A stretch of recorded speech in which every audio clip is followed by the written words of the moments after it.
It's election time again, and this year Oregonians have a ton on their minds, and not all of it is positive. How will that affect the Democrats who hold power in the governor's mansion in Salem and beyond? I'm Andrew Thien, and this is Beat Check with you, Oregonian. Up next, politics reporters Hillary Borrud and Chris Lehman break down some of the big storylines in the May primary, when Democratic and Republican candidates try to win their party's nomination as we head toward the November election. We focused on the governor's race and some of the more interesting congressional races. We talked about the wide-open Republican field for governor, how Tina Kotek and Tobias are trying to differentiate from one another, what to make of the new 6th Congressional District, and some of the candidates in that crowded Democratic field. Here's our conversation. Hillary Borrud, Chris Lehman, thanks for coming on the show. Great to be here. You're welcome, Andrew. Primary elections can be kind of sleepy in Oregon, but this year feels pretty interesting. Is that a fair analysis, expert analysis, that this is an important election coming up here in a couple weeks? Yeah, I can speak to the governor's race. It is an unusual year because there's an open seat for governor. Kate Brown will not be able to run again at the end of her term this year, that she's headed out of office. And so that means that there's no one on the there's no Democratic incumbent, there's no Republican incumbent. And it's turned it into kind of a free-for-all because we have 19 candidates on the Republican side who are running.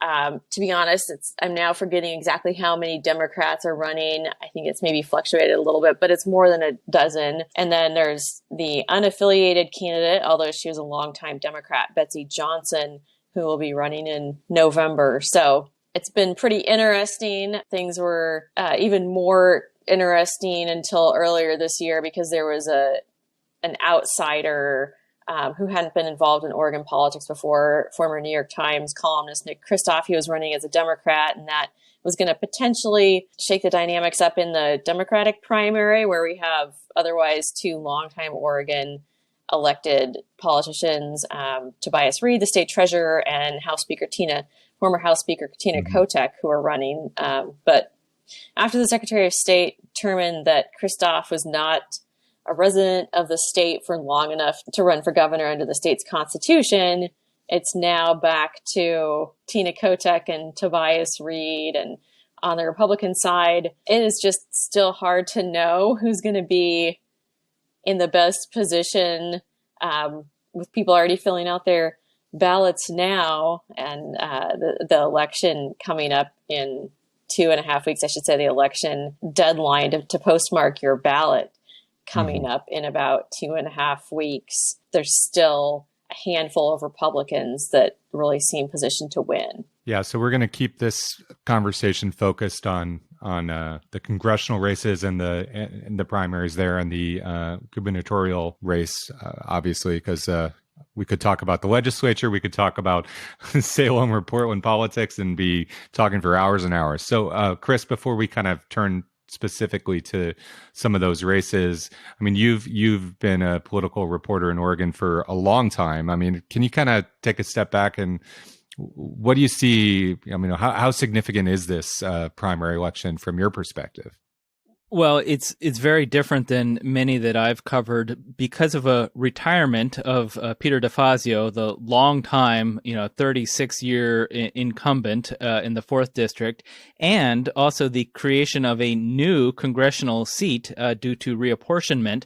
That's the first new seat for Oregon in 40 years.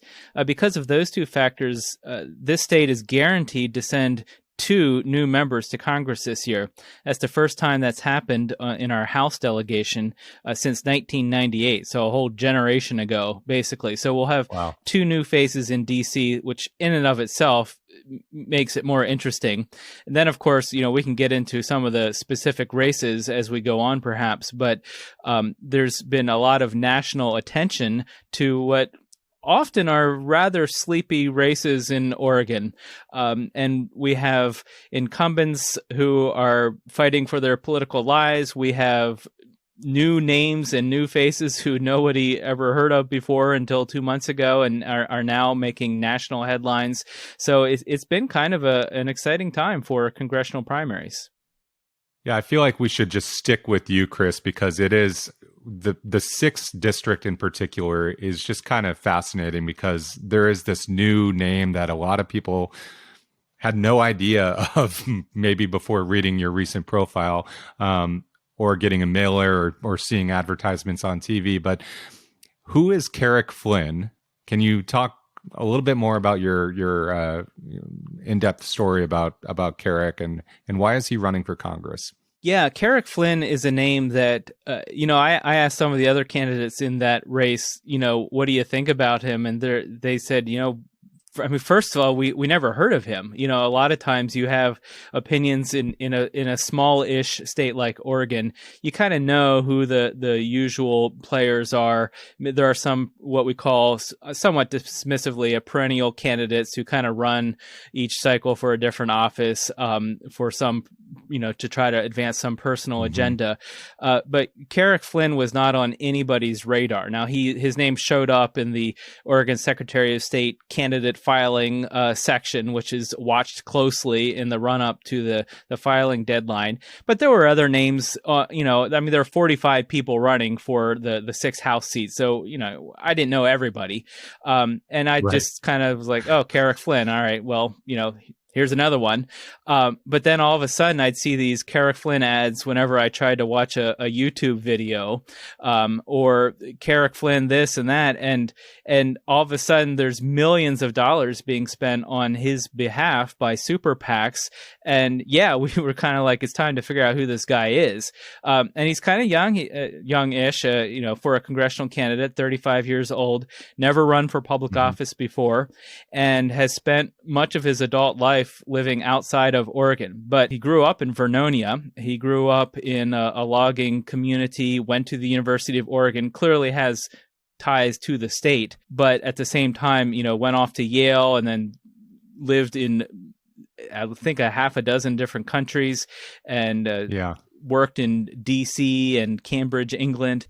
And now here he's running for Congress, and he wants to sort of advance his, prop up the economy of some of the areas that he knew growing up. He likes to work on pandemic preparedness. That was one of his areas of study, artificial intelligence.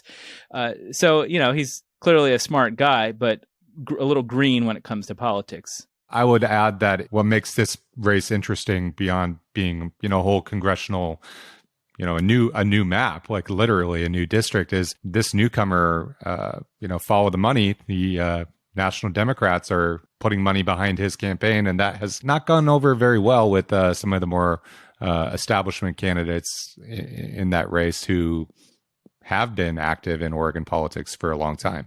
Right. It is interesting because there are 3 current members of the Oregon legislature who are running, 2 Democrats and 1 Republican. And conventionally speaking, you expect that legislative candidates, they've run for office before. They're known at least somewhat to some members of, some voters. You'd expect them to have the natural advantage. And in fact, most members of Oregon's congressional delegation, I don't know if this is true nationally, but in Oregon for sure, most of them did serve in the legislature before they went off to Washington, D.C. So Carrick Flynn, as we said, obviously did not. So we have these other, not that they assumed they were going to win. They're certainly fighting hard to win their election. But then you have this national Democratic group, the House Majority PAC, coming in and spending 7 figures on ads on behalf of Carrick Flynn. And then you have a group that's bankrolled by a cryptocurrency billionaire, which, 10 years ago, we wouldn't have even know what that meant. But somebody who's made a lot of money on cryptocurrency. And he's pouring millions of dollars into this race. Most of the ads that we've seen have, in fact, not been funded directly by Carrick Flynn's campaign. So that's sort of the mystery of all of the congressional candidates in the country, really. Why did this billionaire, how did he find Carrick Flynn? There's been some articles with some, connect the dots kinds of things, but we're really going to find out. Now, as far as why national Democrats are piling on top of that, some have speculated that, well, if Carrick Flynn wins the nomination, then they don't need to spend any more money on this race because he's already got somebody spending millions of dollars on him. So they can kind of write that off as an easy win. that remains to be seen. But, the winner of the primary is not for sure going to be the winner of the general election. It's a divided district for sure. Okay. Well, let's go back to Hillary and talk about the battle, I guess, for lack of a better word, for Mahoney Hall, the governor's mansion down in Salem. So we've got Tina Kotek, who is, not a newcomer at all in Oregon politics, but apparently, according to polling, a lot of people don't have a lot of knowledge of her, which is always interesting from someone who works in our business. But how are Tina Kotek and Tobias Reed, the front runners for the Democratic nomination, how are they differentiating themselves, given that they've, worked in tandem in a lot of respects for a long time? That's right, Andrew. And it's interesting because I was looking back at some coverage that we've done in the last year or two, of Oregon's problems with the unemployment insurance system when those payments weren't going out to people who are out of work in the pandemic. And, I'd interviewed Tobias Reed because he was a lawmaker at a time when there were some critical decisions being made about that system. Tina Kotek was in office. There's a lot of overlap there in terms of their time in the legislature, but differences in terms of their political career trajectories. Tina Kotek stayed in the legislature, obviously, and rose to be speaker. Tobias Reed eventually left the legislature, and when he ran and won his seat as treasurer, he'll tout that kind of a traditional campaign line that he's got executive experience since he's leading the state treasury. It's an agency that most Oregonians are probably not aware of.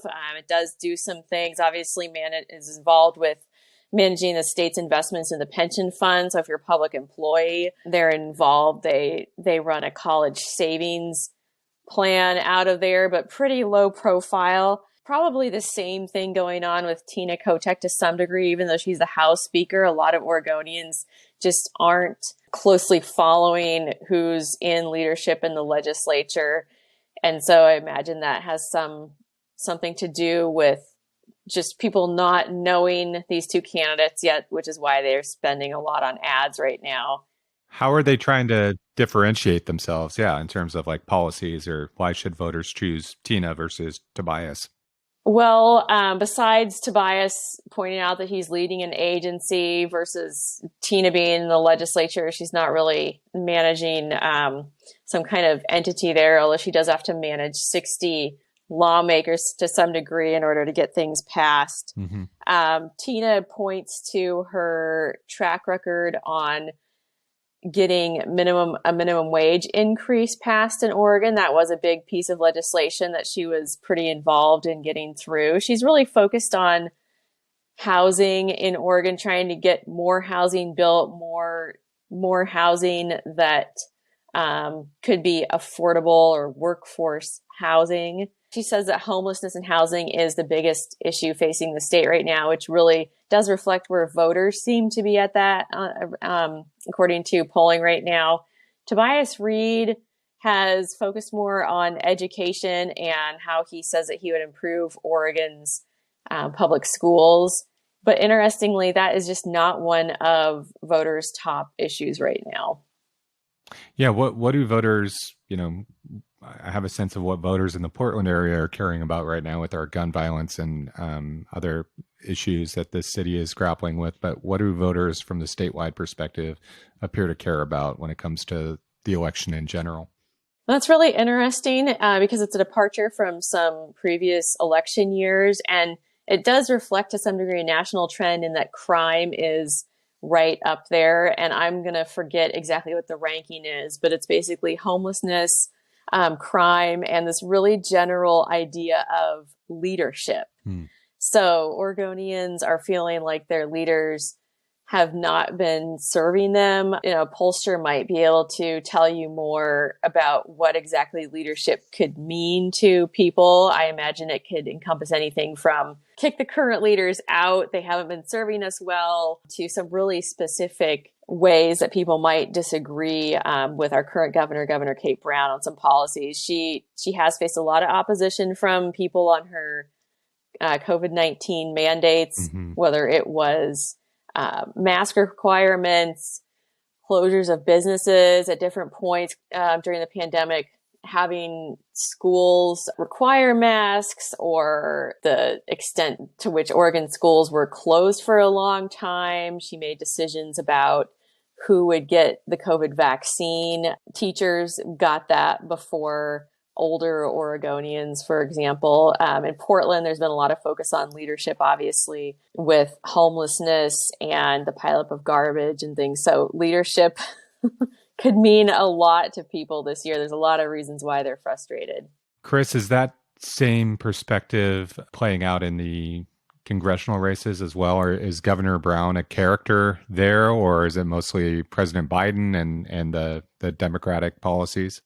That's a great question, because honestly, I have not heard a lot of reference to Governor Kate Brown in the congressional primaries. It's far more about President Biden, the Democrats, just generally. At least, that's what we're hearing from Republican candidates. Now, the Republicans and Democrats, of course, aren't running against each other at this point, although you wouldn't always know it based on some of the rhetoric that comes out on the Republican side, where they're sort of running against incumbents in some cases. But it's more been about national politics for sure. Generally, like sometimes there's reference to public safety issues that sort of have a lot of crossover to state politics, though. We were talking about the 6th district and the Democratic side, but we'd be remiss in not mentioning the Republicans who have thrown their hat in the ring for that new district. Can you give us a quick snapshot of who's vying for representing that new district? Yeah, I shouldn't say leading, because, it's not like we have polls or anything sort of tangible, except for fundraising numbers. You can only read so much into that. But one of the most prominent candidates for sure in the 6th district is one of those state representatives who I sort of mentioned earlier, Ron Noble. He's a Republican from the McMinnville area. I think he doesn't live in town, but he was formerly a McMinnville police chief and has represented that area in the Oregon House for a few terms now. And he has certainly been among the more, publicly known candidates on the Republican side. And we should point out, too, for those who don't know, the 6th district, which is the new district, runs from the southwest Portland suburbs, taking in like Tualatin and down through Newburgh, McMinnville, and all the way down to Salem and Kaiser. So it's not huge geographically, but of course it has more or less the same number of voters or people as all of the other districts. But it's kind of a northern Willamette Valley, southwest suburb. So Ron Noble is the Republican who's best known. There's surprisingly a former member of Congress running, Jim Bunn, who served one term in Congress in the 1990s. I believe he was the last Republican member of Congress to represent portions of the Willamette Valley. He had some embarrassing political revelations, which we probably can't really go into now because I don't actually have all the details at the tip of my fingers, but he's hardly raised any money. I don't know that he's going to be a factor, but he's certainly a name that people were like, oh yeah, Jim Bunn, Otherwise, there's not a ton of people that you would typically know. So I'm not saying Ron Noble is the shoe-in for the Republican nominee, but conventionally speaking, he would be.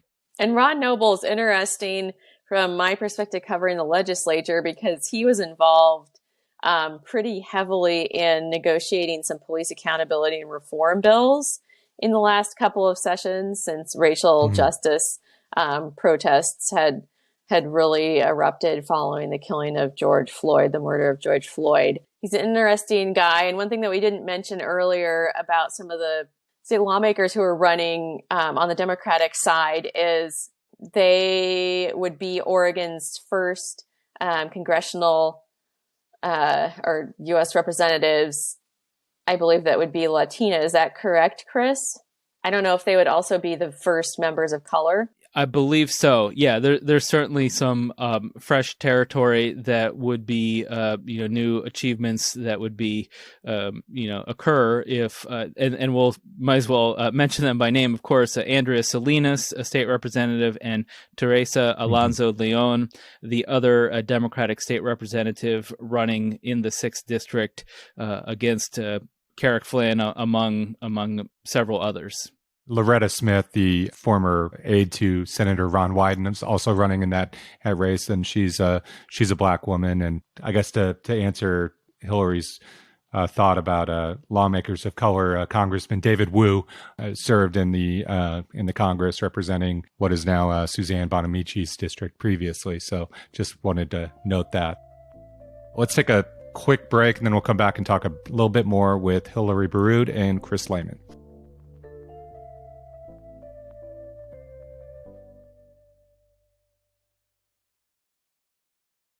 So, Hillary, we kind of talked a very surface level about the Republican field and how large it is. There's a former GOP nominee for governor in Bud Pierce.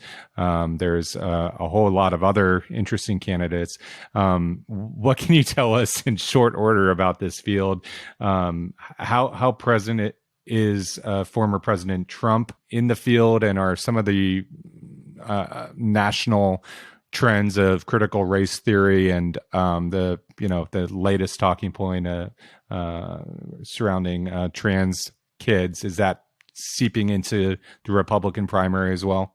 Yeah, so just thinking of the Republican gubernatorial field this year, I think something that Chris and I have both seen is just how much these open seats draw candidates out of the woodwork, candidates who might have been involved in Oregon politics past and they've been out of the scene for years and years. And then this just seems like a year when, for Republicans specifically, they see an opportunity to really actually win with that unaffiliated candidate running in November and potentially splitting the vote.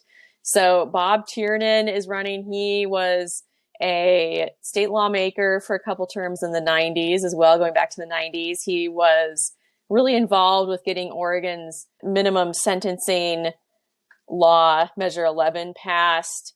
And then he's been out of Oregon politics for many years. I think he was the chairman of the Oregon Republican Party for a while in the aughts. So he is running. Christine Drazen is one of the probably leading candidates right now. She's a former House Republican leader. She led Republicans to walk out and kill the cap and trade bill trying to address climate change in 2020.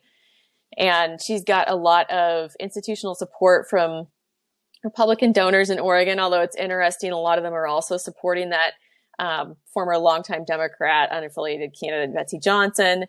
But Christine Drazen's definitely up there. Bud Pierce, the Salem cancer doctor who was the Republican nominee in 2016 against Kate Brown, he is running again and he started his campaign at the end of 2020. So he's been running longer than any other candidate in that race. Those three are probably about at the top right now because Tiernan has been spending so much money on TV ads, but you've also got Stan Pulliam. He's the mayor of Sandy, and she works in insurance, and he built up this following during the COVID pandemic, railing against Kate Brown's mandates and lockdowns, and he built up kind of a grassroots following from that. And you'd asked Andrew about how much these cultural issues that Republicans are running on a lot this year, critical race theory, and the issue of trans or just LGBTQ kids generally. Stan Pulliam has really embraced that and is trying to use that, it appears, to kind of stay in that lead pack of Republicans, because he faced a setback earlier this year when Willamette Week reported that he and his wife had been involved in, of all cities, a Portland swingers group for an unspecified length of time. He's never said how long they were involved in that group, but around 2016. And of course, he's been talking a lot about how terrible crime is in Portland, and there's a culture of lawlessness in Portland and stuff. Mm-hmm. But he has come out and attacked Oregon schools that have been working on these protocols to support their transgender students. It could be anything in Oregon, from just identifying the student by the pronoun that they use, their name that they use at school, respecting their privacy, letting them use the bathroom that is appropriate, for them. And he has really come out and attacked those school districts, and he's been running ads saying that his daughters should not have to compete against boys in sports.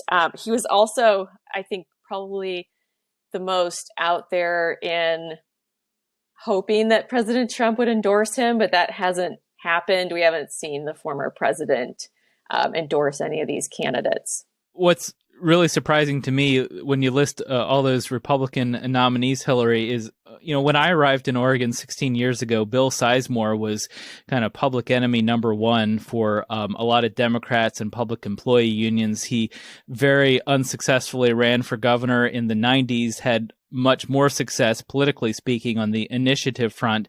And he jumped into the race, and he's basically generated very little interest among donors, among the media, almost a footnote, in the sort of the other candidates are, and then his name is on there with a list of other people you've never heard of. Kind of surprising considering how high of a profile Bill Sizemore had at one point in Oregon politics, but also indicative of how things change and new people come onto the scene. And it's such a large field that, people just don't automatically rise to the top because their name is known in political circles.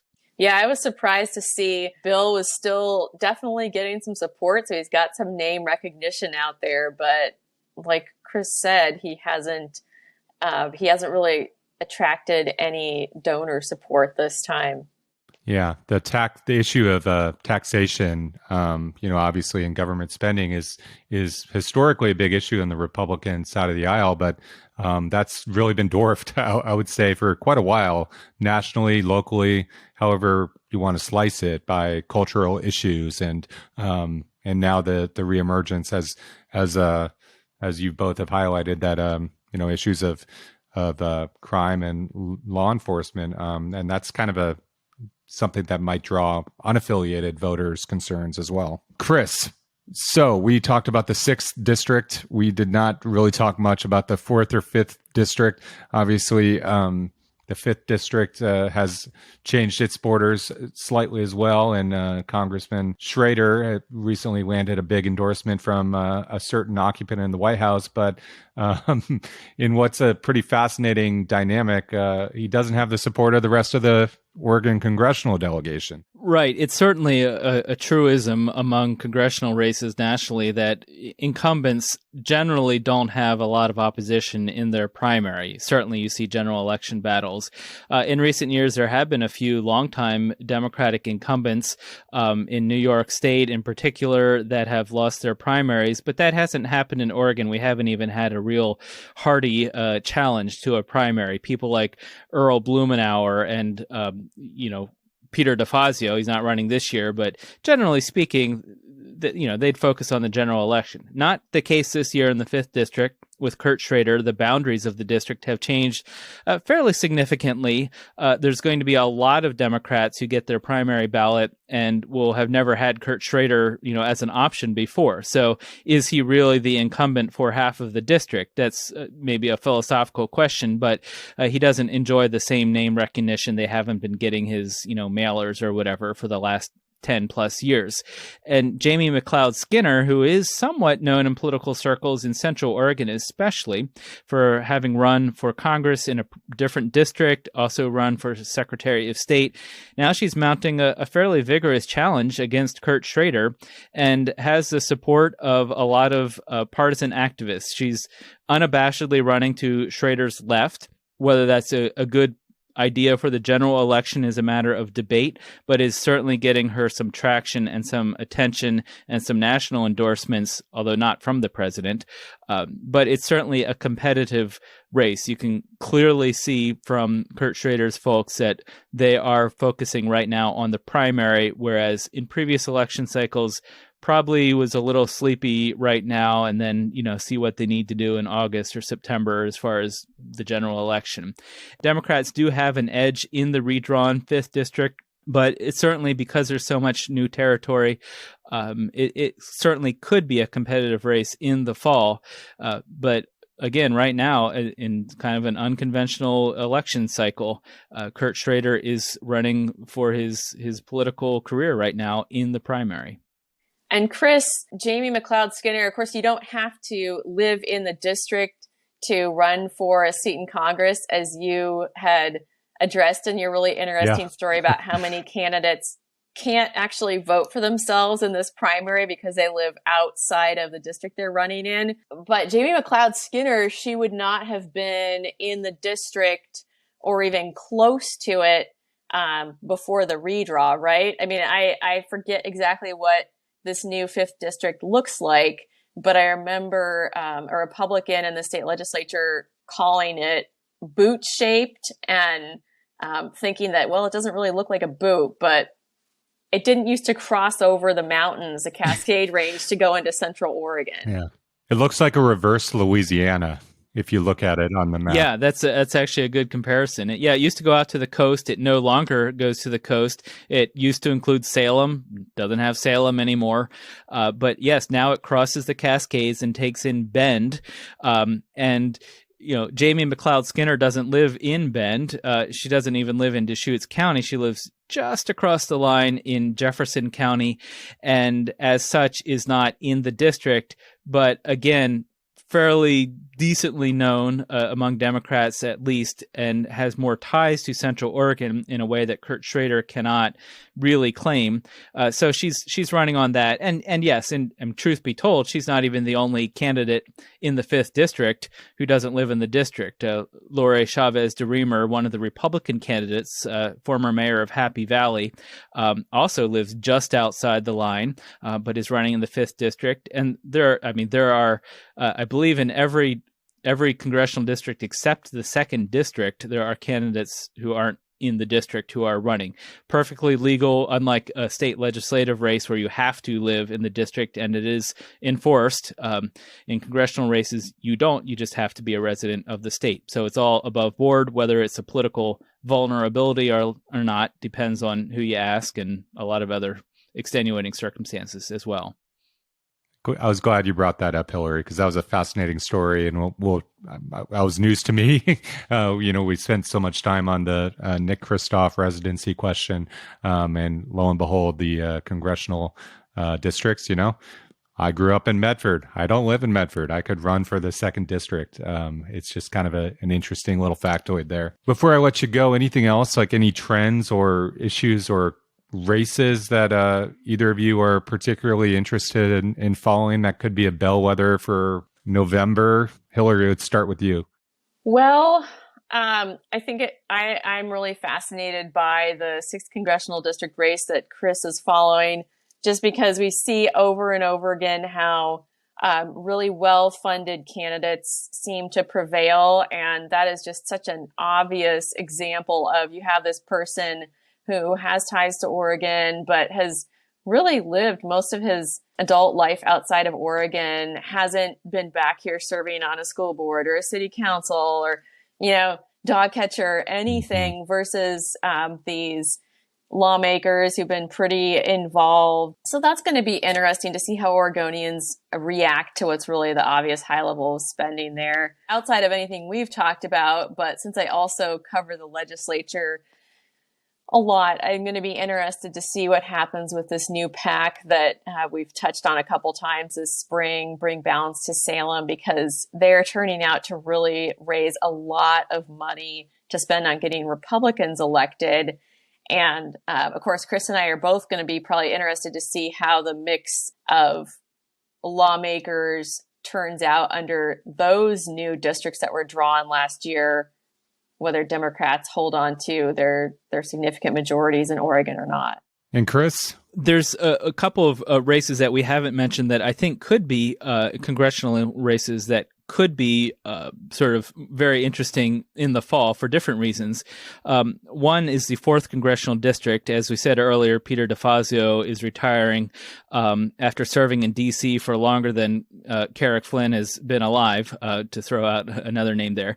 But that leaves an open seat. So historically, those are very competitive, especially in general elections. In the primary for the Democrats, we have former state lawmaker and current labor commissioner, which as one of a reader contacted me and said, you really ought to mention that labor commissioner is an elected statewide office. Not everybody knows that. I think that's a fair point. So Val Hoyle has been elected to a statewide office, running now in the 4th district. Conventionally speaking, she would be considered the leading candidate. There are some other active candidates in that race, an Airbnb executive named Andrew Kalloch, Doyle Canning, who has run in the past and is decently known in the Eugene area, and a few others, a Corvallis school board member. But their opponent, whoever wins that, will face Alex Skarlatos in the fall. He's the only Republican on the primary ballot. He's known for his role in thwarting a terrorist attack on a European train. There was a Hollywood movie made of that incident in which he played himself. He was on Dancing with the Stars. This is all well known. He ran against DeFazio 2 years ago. It didn't really come close. But is this the year? The district was redrawn slightly more in favor of Democrats, but it's still a fairly divided neck of the woods in Oregon. Lots of rural areas, and so we'll see. In a conventional year, the Democrats would call that an easy race. This year, maybe not so much. And very quickly, we haven't talked at all, and there's been very little coverage, but we have a U.S. Senate race in Oregon this year. Ron Wyden, in a typical year, he could win that in his sleep. You have to think this fall, if Ron Wyden is in trouble, then the Democrats nationally are going to be in huge trouble. There's no indication of Ron Wyden losing his reelection bid, but he's got to do it. There's a Republican primary. They'll have somebody. There will be some, attempt at winning that seat away from Ron Wyden. But again, all things being equal, he's probably the safest of all of the incumbents on the Oregon ballot this year. You mentioned the Skarlatos candidacy. Obviously, that drew a lot of outside Oregon money in the last congressional cycle. So I imagine we can expect more of that once we move on toward November. Well, thank you both for all of your reporting and for taking so much time to talk about it. It's kind of a hodgepodge, but there's a lot of stuff there, and I appreciate all of your expertise. Thanks so much. Thanks for having us, Andrew. Thanks. Thanks for listening to Beat Check with the Oregonian. I shared links to some of Hillary and Chris's recent stories in the episode notes. If you like this show, give us a 5-star rating and review in Apple Podcasts. It really helps others find the show. And tell a friend. Help spread the word. The best way to support our journalism is through a subscription to Oregon Live. You can do that at OregonLive.com/pod support. Until next time.